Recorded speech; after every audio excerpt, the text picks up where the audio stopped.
Buhay construction man kami. Ito yung hanap buhay namin na kailangan naming pagsikapan araw at gabi.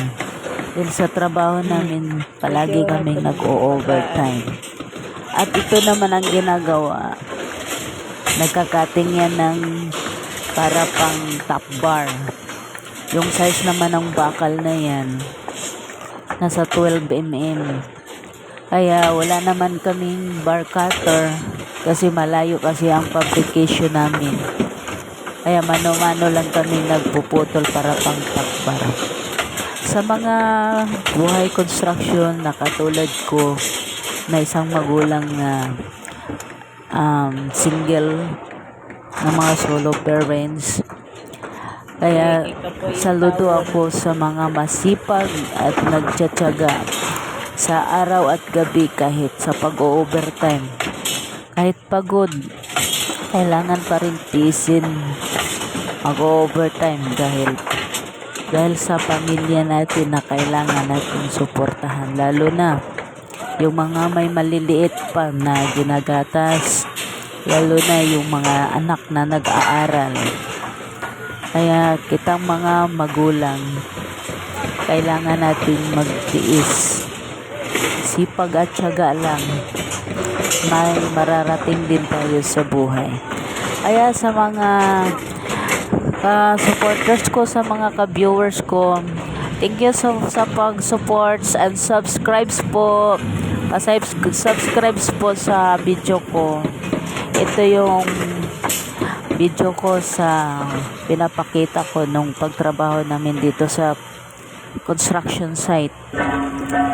Ito yung trabaho namin na dugo at tawis ang puhunan namin dito. Thank you for watching. Pa-subscribe po sa mga magulang naghanap buhay. Kahit gabi na dapat sana magpapahinga, pero hindi kailangan magpahinga ng maaga dahil sa trabaho namin. Yung trabaho namin, madali na kasi yan dito pagtatapbar. Kasi yung iba may naglalatag sa tapbar, yung iba nagtatali. Kasi kailangan na tumatapos dahil magpapabuhos na ang engineer namin dito madaling araw. Kaya hinahabol tong area na matapos namin to pag slab. Sa mga kabakal dyan, sa mga steelman, yun ang trabaho sa mga steelman, diba? Napaka mabigat ang trabaho, lalo na yung sa mga karpentero. Hindi yan sila uuwi yung karpentero hanggat di tapos yung bakal nila, lalo na sa mga biga, dahil yung karpentero sila yung mag-asikaso dyan sa mga forma dyan sa biga, yung pang-ipit, kasi yun ang kailangan maayos pag-ipit sa pag-forma, dahil pag sa pagbuhos, dahil sila din ang mag-pouring guard dyan.